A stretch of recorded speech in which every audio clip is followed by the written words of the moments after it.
السلام عليكم ورحمة الله تعالى وبركاته.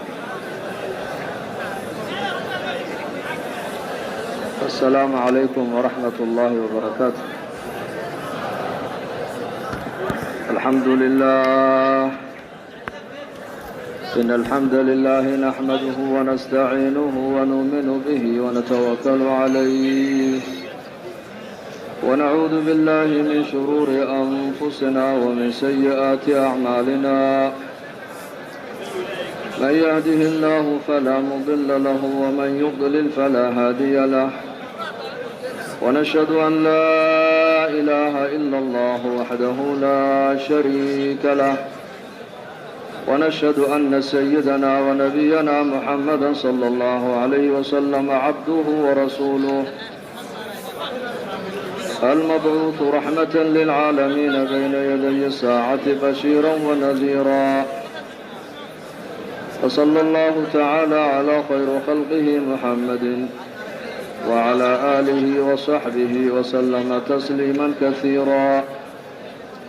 أما بعد فأعوذ بالله من الشيطان الرجيم.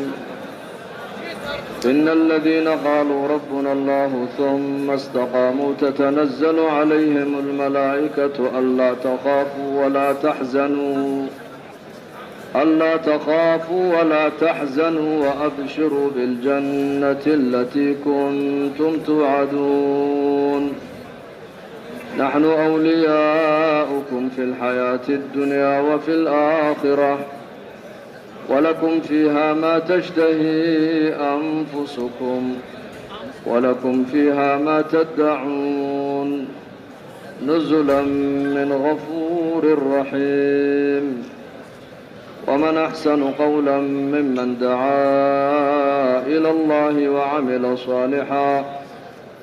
وعمل صالحا وقال إنني من المسلمين. وقال النبي صلى الله عليه وآله وصحبه وسلم بادروا بالأعمال ستكون فتنا كقطع الليل المظلم يصبح الرجل مؤمنا ويمسي كافرا ويمسي مؤمنا ويصبح كافرا يبيع دينه بعرض من الدنيا أو كما قال صلى الله عليه وسلم. وقال عليه الصلاة والسلام استقبلوا بأمواج البلاء بالدعاء وداووا مرضاكم بالصدقة وحصنوا أموالكم بالزكاة. وقال النبي صلى الله عليه وآله وصحبه وسلم صنائع المعروف تقيء ميتة السوء وصدقة السر تطفئ غضب الرب وصلة الرحم تزيد في العمر أو كما قال صلى الله عليه وسلم. qofka hadlaya ha aamuso, qofka sare taagana ha fadhiisto, qofka soo socdana fadhiisiya.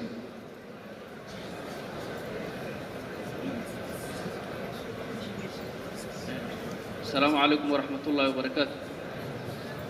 waxaa la doonayaa ardaydii shamsul culum dhiganaysay fasalka lixaad sanadkan dhameeyay iyo qolada toddobaadka dhamaysay iyo qolada sideedaadka khuruujka baxsan saddexdaas fasalba xagga mixraabka ha yimaadaan. hadda wixii ka jooga hadda mixraabka ha yimaadaan insha Allah. mixraabka banaankiisa ha yimaadaan qoladii lixaad ka dhamaysay qolada toddobaadka dhamaysay iyo qolada sideedaadka oo hadda afarta bilood baxsan wixii ka joogo mixraabka banaankiisa kor ha yimaadaan insha Allah.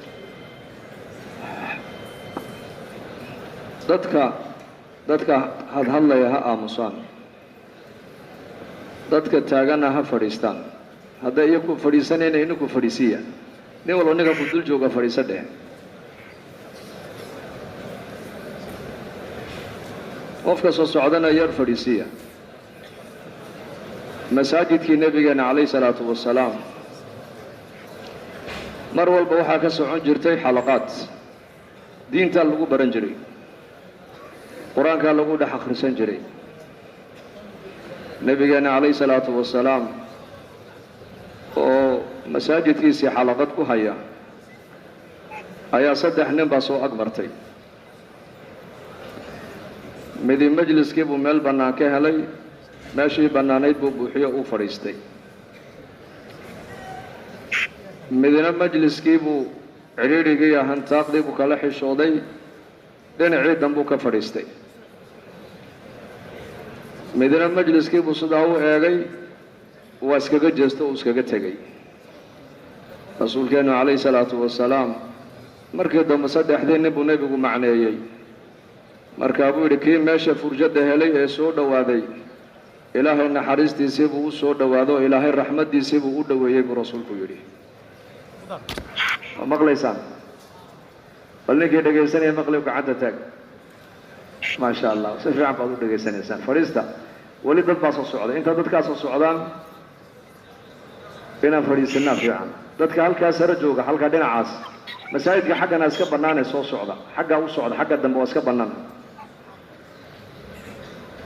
midi majliskii buu meel bannaan ka helay, meeshii bannaanayd buu fadhiistay buu nebigu yihi calayhi salaatu wasalaam, oo ilaahay naxariistiisii buu u soo dhowaaday, ilaahayna raxmaddiisii buu u dhoweeyey buu yidhi. midna majmacii buu hantaaqdii cidhiidhigii buu kala xishooday, isagana ilaahay waa ka xishooday buu nebigu yihi calayhi salaatu wasalaam.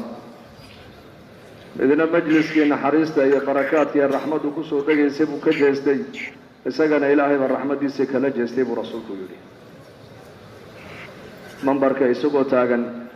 ayuu nebigu saxaabadiisa ku yidhi ijlisuu fadhiista. deedna cabdillaahi bnu rawaaxa saxaabiga la odhan jiray ee reer madiine ahaa ayaa masaajidka bannaankiisa isagoo maraya ayuu maqlay nebiga oo la fadhiista. deedna halkii bannaankii cadceeddii buu iska dhex fadhiistay. markaabaa nebiga sal allau alay wasalam uu arkayo ugu yeedhay, cabdillaahiyow maxaa bannaanka ku fadhiisiyey buu ihi, bal ii sheeg. wuxuu idhi adigoo le ayaan maqlay fadhiiste, dee ma amarkaagaan diidaa un caasiyaa buu yidhi. markaa buu nebigu yihi zaadaka allahu xirsan calaa tawaaciyati allaahi wa tawaaciyati rasuulihi. sida aad mar walba ugu dadaalaysa ilaahay inaad adeecdo oo rasuulkiisana aad u adeecdo, aada ugu dadaalaysid, allah kuu ziyaadiye buu nebigu yihi calayhi salaatu wasalaam. walaal diinteenna macaan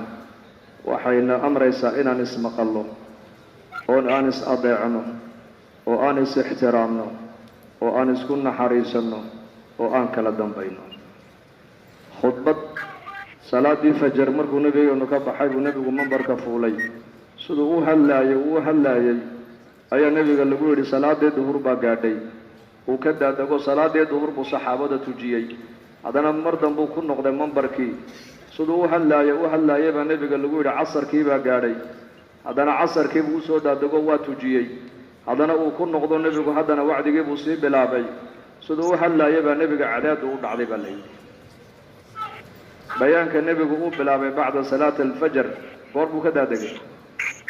salaat almaqrib buu ka daadegay nebigu sal alla alay wasalam. saxaabiga xadiiskaa warinayay wuxuu yidhi ninkii noogu walayn badnaa ee noogu xifdiga fiicnaa baa maalinta noogu oqoon batay. waxaa dhacaya buu nebigu ka warramay. wixii dhacay ee adduunka hortood ka dhacay buu ka warramay. waxa dhici doonee soo socdu nebigu maalinta khudbaddiisuu kaga warramay. waa maalin dhan ninna ma kicin, ninna ma hadlin, ninna ma daalin. xataa nebiga indhaha kuma egtaagi karayn baa la yidhi. laba nin unbaa nebiga eegi jirtay oo daymoon karaysay, abibakar iyo cumar. labadaa nin unbaa nebiga eegi jirtay oo indhaha ka buuxsan jirtay, oo nebiguna iyaka uu eegi jiray baa la yidhi. amaa saxaabada inta kale oo dhan xishood iyo haybad iyo ixtiraam iyo qadarin ay nebigeenna u qabaan calayhi salaatu wasalaam, indhahuba kumay eegi kareen oo dhulkay eegi jireen baa la yidhi. markuu nebigu la hadlaayo uu xadiisayana hal go' haddii la saaro ragga meesha fadhiya, go-aasi waa ku fillaan jire siday u dhegaysanayaan ee nebiga qowlkiisa u qadarinayaan. marka innagana ilaahay baa inaga soo qaybgeliya kulankan diineed. ijtimaaca maanta inoo bilaabmay waa raxmad weyn. ijtimaacan waa naxariis, waa baraarujin, waa layna baraarujinayaa diinteenna islaamkeen ku dhalannay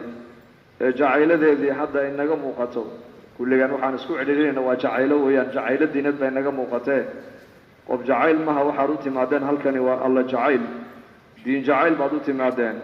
diinteenna macaan baa ina faraysa inaan ismaqallo, oon is ixtiraamno, oon isdhegaysanno, oo aan kala dambayno. insha allah dhahda yaa u diyaara inuu samci wa taaca laga helo saxaabada rasuulka radia allahu canhum sifadaasaa la baray iyoka inay ismaqlaanaysa adeecaan salaadii markuu nabigeenu ka baxayo calayhi salaatu wasalaam ayuu eegay majmacii saasuu eegay maa facala thaabit binu qays war thaabit me nin saxaabiyaa yidhi 3 maalmoodba ninkaasi nebi allowna lama tukano aqalkiisii buu fadhiyaayo uu ooyayaa markiiba nebigu ziyaar ugu diray maxaa masjidka ku soo biiray dad maxaase masjidka ka dhimay oo masjidka ka maqan nebigu uu tabi jiray calayhi salaatu wasalaam imaam keliya oo dadka salaada ka bixiya ma ahayn oo markaana adkaar la sii jeesta ma ahayn bal imaam buu ahaa mucallim buu ahaa murabbi buu ahaa mujaahid buu ahaa yaa wuxuu ahaa mid ummadda waxbaraya buu ahaayo ummadda u damqanaya maa facala thaabit binu qays thaabit me uu tabay nebigu saxaabadiisa ninka ka maqnaa 3 maalmoodba gurigiisii buu fadhiyaayo halkaasuu ku tukadaa musallo u dhow buu ku tukadaayo nalama soo tukan markiiba nebigu jamaaca u kawinay wuxuu yihi hala ziyaarto thaabit binu qays markaasaa loo keenay nebiga sal allahu alay wasalam oo yihi nebigii baa ku doonayayna mari markaabuu nebigu ku yidhi maxaa 3 maalmood aad masjidka uga maqnayd markaska laanna masaajidka nebigeena sal allahu alay wasalam madiinat almunawara markas buu u ahaa bal caalamkao dhan buu markas u ahaa cahdigii nebiga ee magaalada madiina 9 meelood oo kaloo lagu tukada ayay lahayd baa la yidhi laakiin nin kastoo saxaabiya salaadaha 2 ama 3 salaadood nebiga waa la tukan jiray sal allahu alay wasalam oo waxay nebiga ka dhagaysan jireen waxiga ku soo degayba nebiga ka maqli jireen qur-aanka markaa buu nebigu yihi thaabit 3 maalmood oo ku dhammaad naga maqnayde maxaa ku helay bal ii sheegood ku maqnay wuxuu yihi 3 aayadood oo qur-aanka ku taalo kugu soo degtay ayaa 3duba aniga aadab xumadayda iyo akhlaaq xumidayda ka warramayaan buu yidhi aniga unbay bay ka warramayaan 3daasi nin kale ka warrami maayaanba markaa buu nebigu yihi waa 3 aayadda koobaad laa tarfacuu aswaatakum fawqa sawti الnabiy walaa tajharuu lahu bilqowli kajahri bacdikum libacdin an taxbada acmaalukum waantum laa tashcuruun aayadda qur-aanka ilaahay dadka mu'miniinta uu kula hadlaayo u sheegayo aadaabta nebiga sal allahu alay wasalam markay masjidka nebiga joogaan ee nebiga ay ag joogaan inay hadalkooga kor u qaadin oo hadalkoogu hadalka nebiga uu ka sarraynin ayay ka warramaysaa markaasaa ilaahay yidhi haddii midkiin hadalka markuu nebiga uu la hadlaayo hadalkiisa uu nebiga hadalkiisa ka sarreeyo miyuunan ka yaabin camalkiisu inuu ka buru ka baaba'o markaa nebi allow aniguna nin qaylo dheer baan ahayo aayaddani cidda ka warramaysa waa aniga camalkaygiina inuu iga buray un baan u malayn buu yidhi wixii camal aan shaqaysto o dhanna inuu halkaa ku gubtay oo adaab xumadaydaasi ay iga baabiisaan u malayn buu ka yidhi aayadda labaad waa aayadee ina allaha laa yuxibu kulla mukhtaalin faquur ilaahay ma jecla mid kasta oo faan badan oo xarago badan aniguna nin faanka jecel baan ahay oo xarago badan baan ahay oo xaragadana waan jecelahay in lay faaniyana waan jecelahay maadaama aayaddaasina ay ka hadlayso inuu ninka ilaahay uusan jeclayn halkaa waxaa iiga caddaatay ilaahay aniga ima jecla buu yidhi markaa buu nebigu yidhi haddii 3aadna waa tee wayuxibuuna an yuxmaduu bima lam yafcaluu ilaa aakhiri alaaya waxayse jecel yihiin baa ilaahay in lagu ammaano waxaysan ayaku aynan samaynin aniguna nin faanka jecel baanaho mar walba in lay faaniyo un baan ka helaa xataa anuu waxba qaban marka ilaahayna ima jecla buu yihi rasuul allow markuu 3 aayadood ee qur-aanka nebiga ku soo degtay 3diiba uu yidhi aniga unbay iga warramayaan oo inaan aniga maaragtaanay aayadahan iga warramayaan saxaabada qur-aanka ayakaa isku eegi jireen dadka kale intay u macneeyaan aayadaha jannadana iyaku iskuma weecin jirin aayadaha naartana gaalada kumay weecin jirine aayad kastoo qur-aan uu soo degtay hadday iimaan yaa ayuha aladiina aamanuu hadday maqlaan dhagaha ayay raaricin jireenoo waxay odhan jireen ama khayr baa layna farayaayo inaan qaadanaan diyaar u nahay ama munkar baa lanaga reebayaayo inaan ka tegno ayaan diyaar u nahay bay odhan jireen markaa 3daasiba anay iga warramayaan markaa buu nebigu ku yidhi lasta miman yafcalu dalika bal taciishu xamiidan wa tuqtalu shahiidan wayudkhiluka allahu aljanna buu nebigu ku yidhi bal taciishu xamiidan maya adiga maaha kaas waxaad noolaan doontaa buu nebigu yidhi adigoo xamiida oo ilaahay rasuulkiisu ay ku jecel yihiin dadkuna maaragtaane ay ku jecel yihiin diinta ilaahayna waad u dhiman doontaayoo gacan cadubaad ku dhimani doontaa jannadana ilaahay baa ku gelin doona buu rasuulku ku yidhi.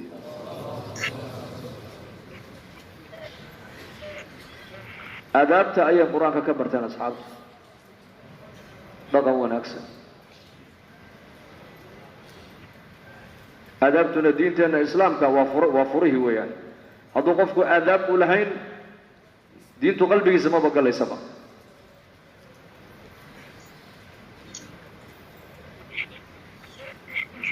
imaam axmed binu xambal allah u naxariistee ayaa laga sheegay marmar duruusta uu bixinaya intuu joojiyey buu u tegi jiray nin macruuf alkarkhi la odhan jiray oo zaahid ahaa oo caabid oo cibaado badnaa, caabid taqiya oo waacida buu ahaa baa la yidhi.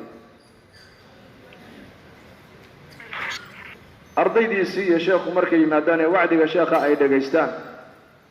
ayay haddana ku noqon jireen maskiidka uga duruustii uu markaa cilmalxadiidku u dhigi jiray. markaabay maalin ardaydii baa ku tiri, sheekh axmedow, maalin walba ninkan waa cidka ee daaciga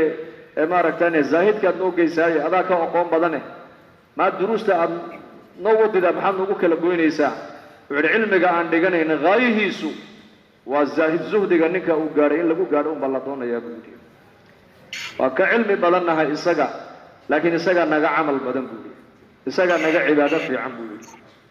isagaa naga alla ka cabsi badan. tawaaduca, culammadu mutawaadiciin weeyaan. fa marka ijtimaaceenna iyo dacwaddeenna waxyaabaha ugu muhiimsanee ka baranayna waa maxay? waa aadaabta wanaagsan weeyaan, akhlaaqda wanaagsan. qofkana akhlaaqdiisu ma hagaagayso ilaa iimaan qalbigiisu hagaaga mooyaane. laanna akhlaaqdu waa wax jidhkeenna ka soo fuulaysa. jidhkan dhaqan wanaagsan ka soo bixi maayo bay culimmadu leeyihiin ilaa uu hagaaga maartaan ra-iisul acdaa. jidhkan meel baa laga xakumaa, meesha jidhkan laga xakumaa waa qalbiga bini aadanka. qalbigu hadduu hagaago xubnahani way hagaagayaan oo camalka xubnaheenna ka soo baxaya uu hagaagayaa. laakiin qalbigu hadduu xumaado bay culimmadu leeyihiin jidhkeennan acmaasha ka soo baxaysana hagaagi mayse, acmaal xun baa ka soo bixi. alaa ina fi ljasadi mudqa idaa salaxat salaxa aljasadu kulluhu waidaa fasadat fasada aljasadu kulluhu alaa wahiya alqalbi alaa wahiya alqalb aw kama qaala sala allahu calayhi wasalam. war jidhka bini aadanka buu nebigu leeyahy xubin baa ka mid a. xubintaa hadday hagaagta buu nebigu yihi jidhkao dhan baa hagaagi, hadday xubintaasi ay baanaatana jidhkao dhan baa xumaan. xubintaasi ayuu nebigu sheego wuxuu uhi waa qalbiga, waa qalbiga, waa qalbiga. qalbigu waa meesha ilaahay addoonka uu ka eego weeyaan mar walba. oo qalbigu wuxuu ku hagaagayaa waa kalsoonida ilaahay, kalsooni buuxda. kalsooni buuxda qalbiga markay gasho akhlaaqda qofka bini aadanka hagaagi, oo camalka jidhka ka soo fulaya ayaa hagaagi. camalka jidhkeenna ka soo fulaya hadduu hagaagana axwaashan adduunyadao dhan baa marka inuu hagaagi. haddaad aragto ummad xaalad xun mar walba ku jirta, acmaasha ka soo fulaysa ayaa xun. acmaashooduna ma xumaanin ilaa qulubtooda ayaa xumaatay, oo qulubtooda waxaa ka xumaysay oo ka buuxsantay kalsoonida qaladka ayaa qalbiga ka buuxsantay. kalsoonida qaladka qalbiguna ma xumaanin, deedna waxaa xumaaday dadaalkiiba yaa meel qalada ku dhacay. intaasaa isku xidhan. dadaalku hadduu hagaago qalbiga ayaa ku hagaaga dadaalka. dadaalka ummaddu hadduu noqdo diin inay ummaddu ka shaqayso, diin inay barato, diin inay ummadda gaadhsiiso, diin inay ku dhaqanto. haddii dadaalka ummaddu uu diin ku dhaco, ilaahay qulubtooda uu hagaajiyaa, oo qulubtooda waxaa ka buuxsamaysa kalsoonida toosan ee saxda ayaa galaysa. waa ilaahay macrifadiisa qalbiga degaysa. qalbiga markay ilaahay macrifadiisu ay degtana qofkaasi jidhkiisa waxaa ka soo fulaysa acmaal ilaahay iyo rasuulku ay ka raalli yihiin oo hagaagsan. acmaashu markay hagaagtana xaaladda qofka bini aadanka adduunyadiisa iyo aakhiradiisa hagaagaysa. maanta xaaladda adduunyadu may hagaagsan tahay mise way xun tahay? ya war may hagaagsan tahay mise way xun tahay? waa xun tahay. sanad walba waxaad maqlaysaa axwaal cusub oo cabsi leh, oo naxdin leh, oo murug leh. maxaa axwaasha xun keenay? أحواش حن جيدها ما هو حكاني بورها ما هو حكاني خلقك بدأ كنول ما هو حكاني بيرها ما هو حكاني حيوانك ما هو حكاني أحواش حن أدوية كسعة وحكاني وبني آدمك عملك حن كسف لي أحواش كاني أعماش مركي حماتو أحواش حمان أحواش ومعي أبارتا فاقدا فقريقا علادا عبسدا حنوندا أن هرو جرينك سنة والبا حنوندا الموسيقى ورشد صو صارتي سنة والبا حنون بالمقلة سمك على اللوسة مية مركيبا ورشد دي صو سميسي ورشد حنوندا سميني وفساد الأعمال عمل كبتك كسوة فليا يا فسادي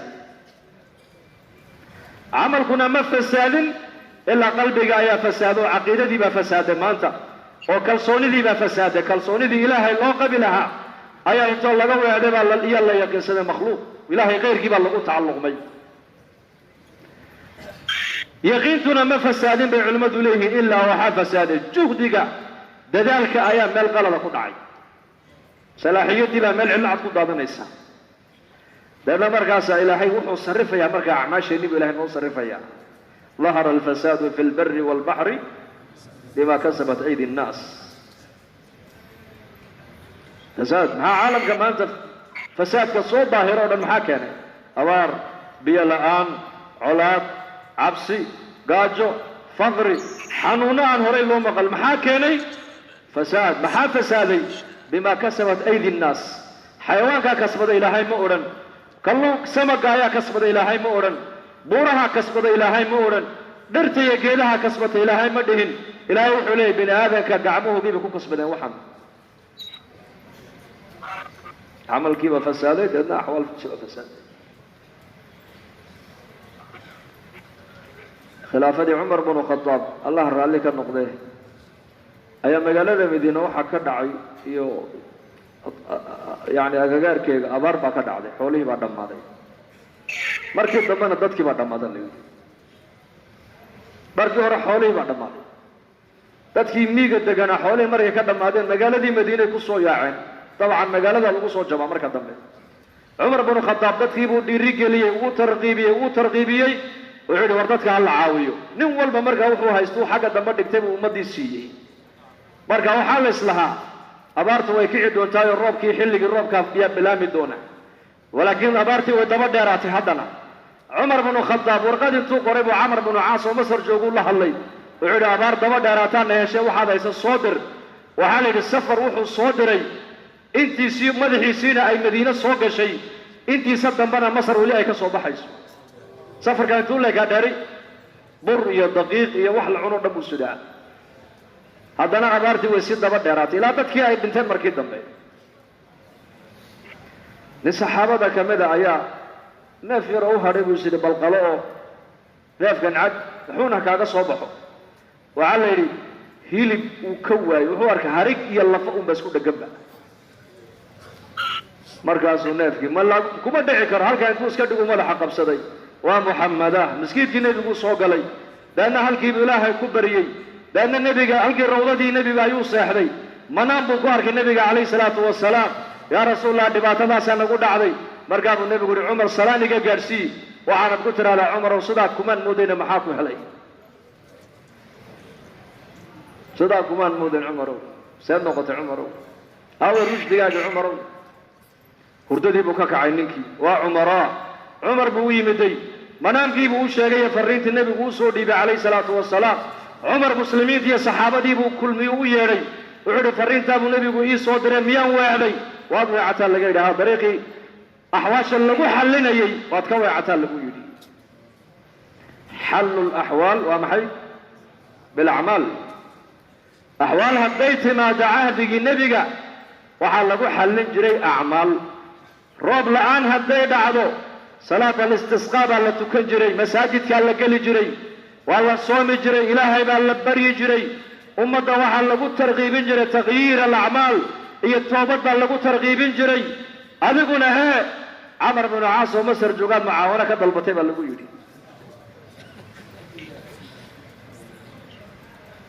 معا سمعنا هلا صوموا صدق إن شاء الله صومي maalintii afraadna waxaa loo baxay salaata alistisqaa bannaankay ku ducaysanayeen ayaka oo taagan ayaa ilaahay roobka sii daayay ilaa saxaabadii daruurta laga dhex maqloo la yidhi ataaka algawthu ya abaa xabs ya abaa xabs cumar bnu khadaabow gurmadkii aad naga dalbatay waan kuu keena lagu yidhi qaado waa kaa gargaarka ilaahay hadday balaaya timaado xaggeen u ordaynaa sheegata yaa u diyaar xagga ilahay nu orda meel kale maba jirta xaggee u orda kale meel kale maba jirtaba meel kale ma jirta ma jirta meel kale natuub ila allah war fadhiiso waryaa fadhiiso adeer fadhiista fadhiista reer muqdisho fadhiista ijtimaaca muqdisho intaa ma niigu yar daraa so waa iska daayaa sheekhudo aawey war bilo waad ila dagaalamaysaan xagga aadaabta waa laynaga horeeyaa ijtimaaca hargeysa ijtimaaca jabuuti dadka ka soo qayb dad quman maaha 30 kun 40 kun 20 kun ma ka soo qayb galaysa hal qof oo hadlay ma jiro hal qof oo dhaqaaqay ma jiro mar hadday culimadu hadlaan qof walba oo fadhiisan ma fahamteen marka inagu waa naga khayr jeceshihiin laakiin aadaabtana ku dara insha Allah dhaxala waa naga khayr jeceshihiin laakiin aadaabtana ku dara yaa diyaara dadaalku hadduu hagaago maxaa hagaagi ar maxaa hagaagi yaqiinta hagaagi yaqiintu hadday hagaagtana camalka ayaa hagaagi camalku hadduu hagaagana xaaladdeenu dhan baa hagaagi xaaladda haddaad aragto muslimiinta xaaladdii u hagaagtayna waxay ka dhigan tahay aakhiradoodii baa u hagaagtay ugu dad muslimiin oo adduunyada dusheeda ku nool oo inta adduunyada joogaan rafaad ku jira haddaad aragta bay culimmadu yidhaahdeen aakhiradoodii baa ka baaba'san muslimka noloshiisu halkay ka soo bilaabantay hagaageegu waa aakhirada weeyaan mu'minku markuu ilaahay raalli geliyo ilaahay adeeco aakhiradaa u camirmaysa aakhiradu markay camiranto barakaadkii baa adduunyada ugu soo baxaya amni buu helayaa arsaaqad buu helayaa caafimaad buu helayaa cadaalad buu helayaa dad fiican buu helayaa madax fiican buu helayaa ummad wanaagsan buu helayaa mujtamac wanaagsan buu helayaa arsaaqad barakala buu helayaa awlaad barakaysan buu helayaa nolosha adduunka oo dhan baa u hagaagaysaa janno yar buu ku jiraa intaan la gaadhin jannadii weynay janno yar inna lillahi jannatan fi dunya man lam yadkhulha lam yadkhul jannata alaakhira in culammada islaamka kamid a odhan jiray ilaahay adduunka dusheeda jannuu ku leeyahay janno adduunyada jannadeeda ninka aanan gelinna jannada aakhira ma gala buu yidhi jannada adduunyadu waa maxay baa la yidho jannada adduunyadu waa ilaahay macrifadiisa jannada aakhiraduna waa ilaahay aragtidiisa jannada adduunyadu waa maxay or waa maxay nolosha adduunyadu janno inay ku noqoto haddaad doonayso ilaahay ku abuuray uun xidhiidh fiican la yeela bas waxba ku dhibi maayaan waxna ka cabsan maysid waxba ka biqi maysid makhluuq rajayni maysid makhluuq tala saaran maysid makhluuq isku hallayni maysid limaada laanna waxaad ogaatee makhluuq waa zero ugee waa imisa 100 ugee 10 ugee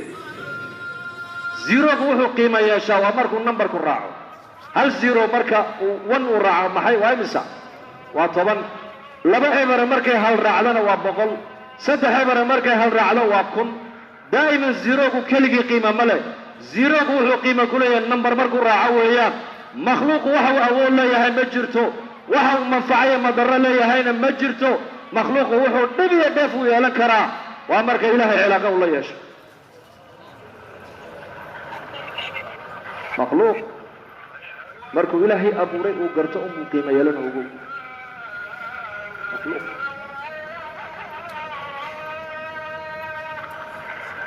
makhluuq sifada makhluuq waa gooni makhluuqu u baahan yahay waa miskiin waa faqiir cid anfacadu u baahan yahay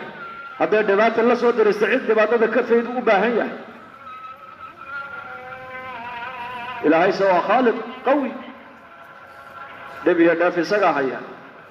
ولئن سألتهم من خلق السماوات والأرض ليقولن الله قل أفرأيتم ما تدعون من دون الله إن أرادني الله بضر هل هن كاشفات ضره أو أرادني الله برحمة هل هن ممسكات رحمته قل حسبي الله. قولوا حسبي الله. قولوا حسبنا الله. قل حسبي الله عليه يتوكل المتوكلون بإلهي. قرآنك إلهي نقول برا يا إيمان بوحو كده جنيه تدعو عرك يا أبو ري قلك وحكورنا أن الله ما أبو ري أفكي كليه لكن إلهي قرن ما يان قلبك كقرن ما يان عربك إلهي كقرن يان ومرك اللي إلهي عري يقولها يا أبو ري وحكورنا يان عرك يقولك إلهي ما أبو ري وحد كتر على بل واحد يقورتان هدي إلهي ونلدور دباتين ونيكينو إلهي غيرك عد دباتدا إنك قادي كرتو إنك فيدي كرتا ما جرتا ورما جرتا هدو إلهي داف يا الرحمة وكوكا درنا إلهي نحريس سعيدك وعين كرتانا ما جرتا قل وحاتر عذاب النبي قال له يري حسبي الله كانك يغفلا إيه الدقاء إيه إلالنا يا إيه تلسارنا يا إيه كوكا صونهي والله ويان عدك لماها أنا عدك لتلسارا مايو عدك للرجين مايو عدك لكعبصون مايو عدك لباهي وشيغا مايو قل وحاتر على محمد حسبي الله أنا كافيها وإلهي أنا قرآنك النبي أنا مركي كسو دقيا ومركي ددك أدوية جوغو النبي قال بلع كمرين أيا إلهي كل يا عبصون أدو وعلي وحادك كاسي ورجيدونا ومخلوق والزيرو أدو إلهي مدهي ستا هكو في الله مركي إلهي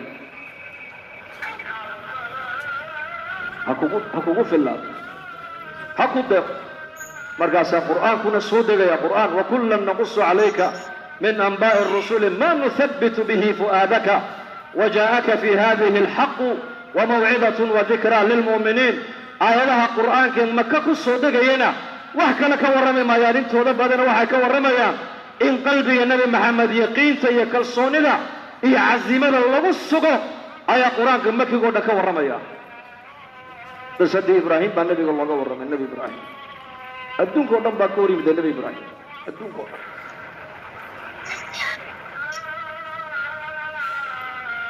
باطل كي أدون كي يالور النبي إبراهيم وحوكو قابل يا حرير كإساقي إلهي لك كان حيامكو قابل وحكا لكم مقابل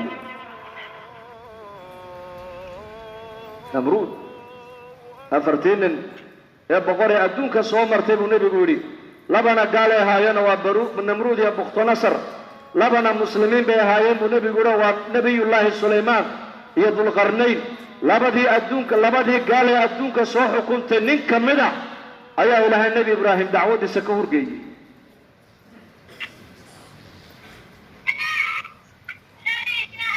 برقاس النبي إبراهيم عليه السلام لا يعني كافيها يبقى إلهي دبك الله شدي وات نقشين قصة القرآن كإلهي إنه شيء ما لبدا برقاس النبي محمد عليه الصلاة والسلام السجنة إلهي بقول قل حسبي الله عليه يتوكل المتوكلون وعتر على أنك كافيها يقوى إلهي دبي دف أدوية دشيدة وحي دب جرتنا إساق باكيني إساق بانا قادي كرا وحي دف إلهي وقدرنا عد أنك إيقور جوسن كرتا مجرتو دبي دف إلهي باهيا ما بهذا الله باهيا هو إلهي أنو تلابا عدك لأودي بني مايه تلابا إساق أنو ديبتي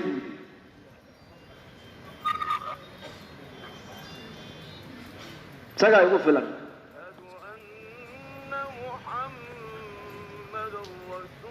مركز النبي أن محمد عليه الصلاة والسلام غزوات كي والنبي قال جري غزوات كبيرة غزوة الأحزاب أفرت دنعبا مقالة المدينة لقى صوت جوكسدي مركز يهودي مقالة تقنين النبي كوك علي وقال لي بهجيس لقى الهجيس أصانه مركز الله صادر النمان مرجفين والنبي كعب سيا صحابة ديس أولي أمتي ودم بايني سو كلتين سديبة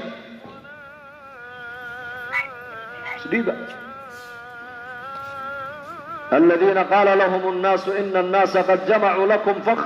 فاخشوهم فزادهم إيمانا سديبة بلاليه هي كان إيمان بوق الزيادة xagga cadow baa ka jooga xagga cadow baa ka jooga xagga cadow baa ka jooga gudihii cadow baa ka jooga isdhiiba markaasuu ilaahay leeyahay inay isdhiibaan iska dhaafe xaaladda adagee ku timid buu ilaahay leeyahay iimaan baa uga ziyaadaya iyakan maxaa iimaan uga ziyaadaya waxay garanayaan culays marka uu yimaadaba waxaa gadaal socota lama fuday inna maca alcusrin yusra cidhiiri markay arkaanba waxay og yihiin farashku inuu dhow yahay markaas ibtilaa markuu ku dhacaba waxay og yihiin inay yihiin saabiriin leanna ilaahayna saabiriintuu la jiraa ilaahay baa macooda fazaadahum iimaanan iimaan baa uga ziyaaday buu ilaahay yidhi mushaahadaadka ay arkayaan kuma xisaabtamayaana waxay ku xisaabtamayaan ilaaha qadiirka ee qawiga ee casiiska ee latiifka inuu iyaka la jiro macooda yahay maba cabsoonayaan وقالوا حسبنا الله ونعم الوكيل بيدادين أنكم وركا نما قال يدادين سديدا يا اسكو ديبنا وانا سديبنا أنكم ورا اسكو ديب يا اسكو ديبتين ورا اسكو ديبنا الله وانا اسكو ديب هنس ديب يا اسكو ديبتين الله وانا اسكو ديب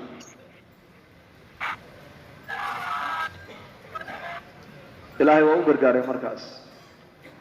intaa yaroo keliya ilaahay eegaabaa la yidhi bas qalbigaas hadduu qalbigu in yar dhinaca makhluuqa u jeesto nusraddu way rafacmaysaa laakiin qalbigu hadduu xaqa ku sugnaado nusraddu markaaba way daahiraysaa nusraddu ma fogada ma dheera nusraddu baa la yidhi ma dheero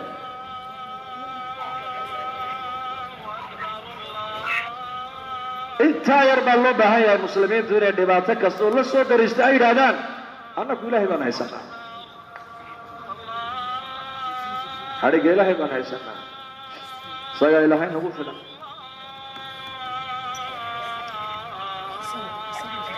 أسبابتك كوبات إن أذيك سنة إن المشاكل كأدوية يلا ككبت بأننا نوامحي واتباع نبينا عليه الصلاة والسلام وما آتاكم الرسول فخذوه وما نهاكم عنه فانتهوا إمام الأنبياء أي إلهي نوقد النبي مشاكل كأدوية يلا ودنا حل كودي ونبي محمد الله رأى الله قد يدوي إياه وركلمه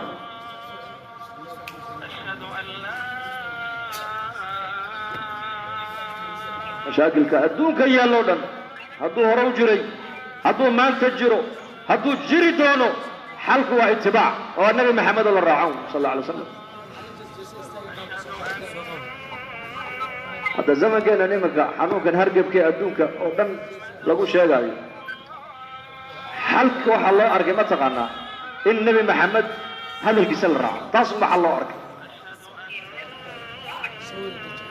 إنه قفك حنوك لقو أركي الله إذا مالفري سورتك عده قليل إنه إذا ذا مركز هندسون إنسان هي مرأة قصارة إنت أبوه سنه النبي عليه الصلاة والسلام هذا لكن waxay ku leeyahay wasaaradda caafimaadka sida kula bay qoranayaan may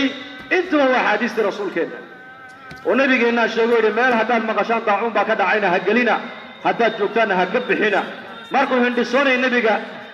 hadigiisa waxa kamid ahayd inuu maradiisa nabiga afka ku qaban jiray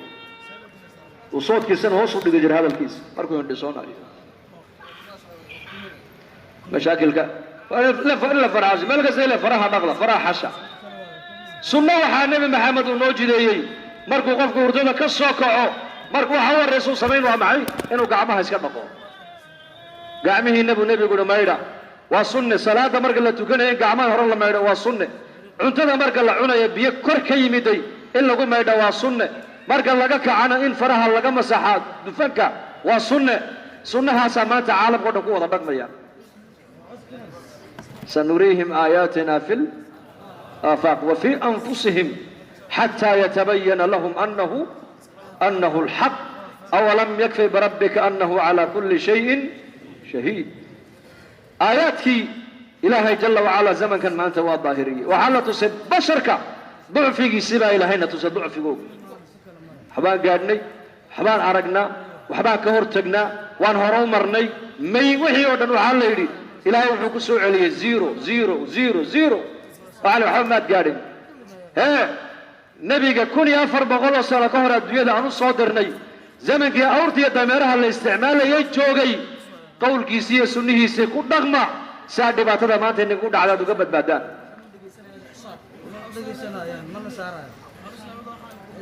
yar fadhiista walal هذا ير فديسة الشيخ بيان مش عناية ناشن فوضى تاجنو كذا سكير فديسة هذا نبي يكون صليا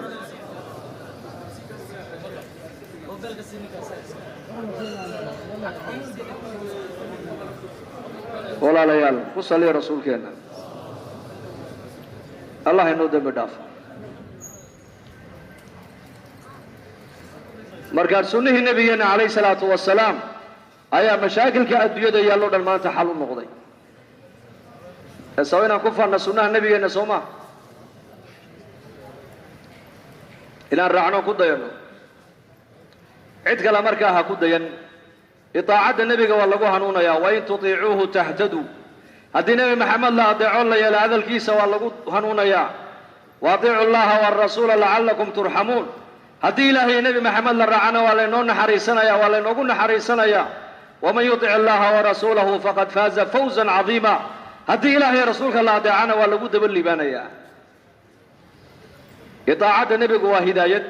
itaacadda nebigu waa raxmad itaacadda nebigu waa liibaan itaacatu muxamed calayhi salaatu wasalaam taacadda nebi maxamed oo la adeeca waa maxay adaa ku ilaalsamaya diintaadaa kugu ilaalsami aakhiradaada kugu ilaalsami nolosha adduunka aakhiro dhan baa kugu toosaya madiinat almunawara markuu nabigeenu yimid calayhi salaatu wasalaam ayuu nebigu arkay yahuuddii madiine deganeed oo maalinta caashuuraa soomaysa markaasuu nebigu ku yidhi waa maxay maalinkan ay soomayaan waxaale waa maalintii ilaahay nebi muuse uu badbaadiyey ee fircoonna la halagay oo shukri bay u soomaan mahadnaq bay reer bani israa'iil u soomaan maalinkaas markaa buu nebigu yidhi annakaa uga xaqle nebi muuse ininkuna maalinka cashuuro la yidhaahda sooma kal dambe haddii ilaahay aniga ay gaadhsiiyana sagaalaadkana waa soomi buu nebigu yidhi calayhi salaatu wasalaam cibaadaadkii buu nebigu yahuudda ku khilaafay yahuud cibaadadii buu nebigu ku khilaafo wuxuu yidhi haddii ilaahay kal dambe uu gaadhsiiyo si aan ayaka u khilaafana taasuucaan ku daraya sagaalaadkaan ku daraya halka cibaadadii yahuudda lagu khilaafay ayaa maanta muslimiintana dhaqankeena maanta dhaqanka dadka uu noqday oo markaad eegta mujtamacaadka muslimiinta dee cidday ku dayanayaan maanta waad garanaysaan iyo cidda dhallinyaradeenu u eg tahay maanta nabigeena moxamed calayhi salaatu wasalaam imaamu lambiyaa ayuu ahaa ilaahay baa inoo soo diray ilaahay waa inaan ugu mahadinaa nebigeenna soo dirista uu noo soo diray cumar alfaaruuq allaha raalli ka noqdee ayaa maalin maalmaha ka mid a nin reer bani quraydo oo yahuudiya ayuu intuu la fadhiistay buu kelimaad diintii nebi muuse lagu soo dejiyey ka mida ayuu ka soo qoray deedna markaasuu nebiga ula yimid uu yidhi nebi allow ma kugu dul akhriyaa diintii nebi muuse lagu soo dejiyey kelimaad ka mida ku qoran warqadane wejigii nebigeenna isbedelay calayhi salaatu wasalaam abi bakr asidiiq ayaa yidhi hakaladka ummuka cumar war hooyadaa ku weydaye miyaanan nebiga wejigiisa ka akhrisanayn buuhi diidmada uu nebigu diidan yahay qoraalkan aad sheegaysa markaasuu cumar intuu naxaybu warqaddii dhulka ku tuuray wuxuu yidhi radiina billaahi rabba وبالإسلام دينا وبمحمد صلى الله عليه وسلم نبيا ورسولا مركاسو يري مركاب النبي فرحي مركو هذا عمرو يري أي نبي فرحي لأن مركاب النبي الصحابة الله الله وحكو يري أنا مات إني لتاجن هذا النبي موسى دونك أنتوا أصبحوا هذا سجل راعي لهيدين وذانيك يجتكي لهيدين والله تيمو النبي قال والله الله دين بيودي أنا إني لجوجا hadduu muuse intuu yimaada isaga aad raaci lahaydeen ood aniga iga tegi lahaydeen waad hallowdeen oo dariiqii xaqa waad ka weecateen oo waad garamarteen weeyaan wallaahi buu nebigu yidhi muuse hadduu noolaan lahaa maanta aniga dariiqaygaa unbuu mari lahaayee waddo kalema mareen buu yidhi waa nebi muuse ululcasmi buu ka mid ahaa waa nebiga keliya adduunka dusheeda ilaahay uu siiyey inuu hadalka ilaahay toos u maqlay isagu kalimullah وكلم الله موسى تكليما لأن مركب النبي يقول عليه الصلاة والسلام إنكم حظ من الأمم وأنا حظكم من النبيين إنكم حديثه النصيب إلهي أنك أمته يقسي aniguna waxaan inni ahay buu nebigu yidhi nasiibu nebiyadii aad ka hesheen baan ahay buu nasiib baad igu hesheen ana nasiibkayba kii siiyey buu rasuulku leeyahay nasiib baad ku hesheen nebi maxamed inaad noqoto ummaddiisii ambiyadu way tamaninayeen qaarkood inay ummadahooga ummaddan laga dhigo sida nebi muuse oo kale calayhi asalaam habeenkii laylat alisra waalmicraaj markii nebiga la dheelmiyey masjid alaqsa uu nebigu yimiday ambiyadii baa ilaahay u kulmiyey jalla wacala markaasaa nebi shucaybna u khudbadeeyey nebigeennuna calayhi asalaatu wassalaam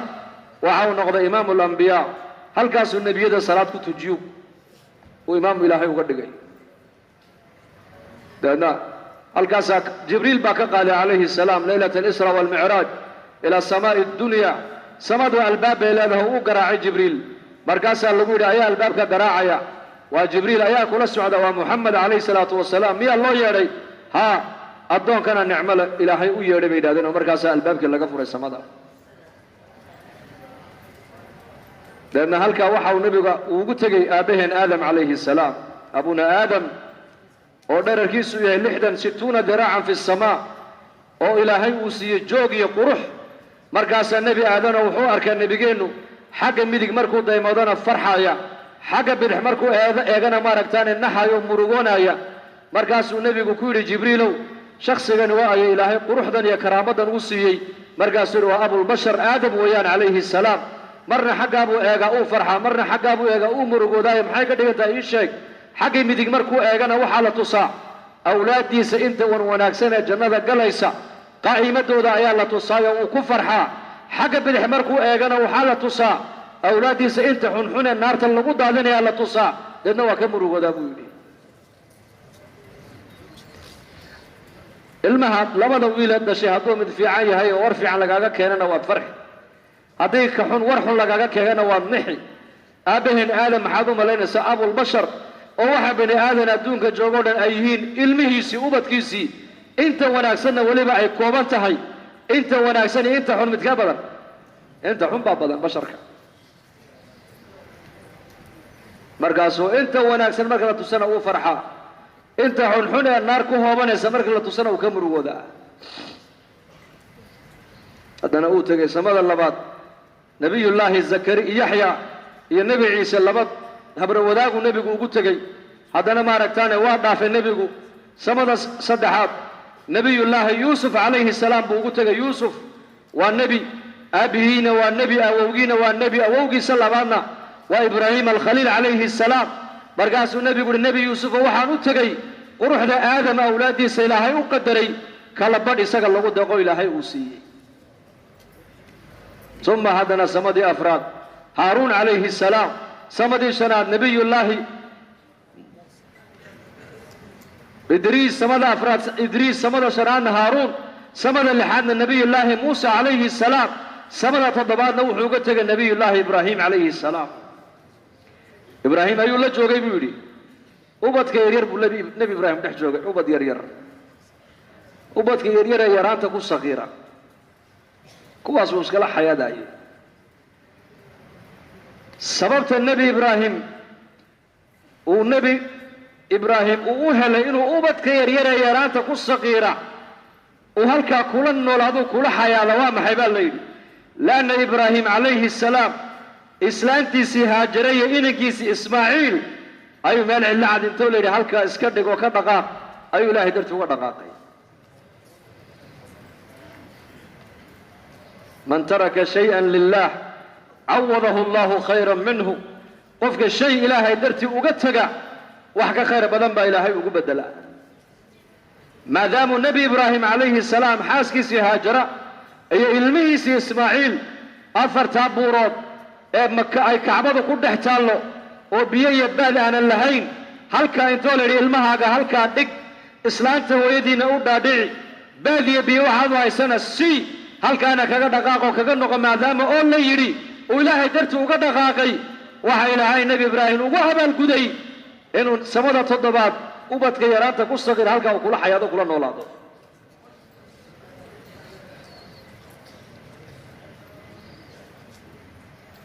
haddana waa kii la yidhi ilmahaaga ismaaciil gowrac sida neefka xoolaha loo bereeyo u beree taana isagu waa oggolaaday laakiin ilaahay baa ka diiday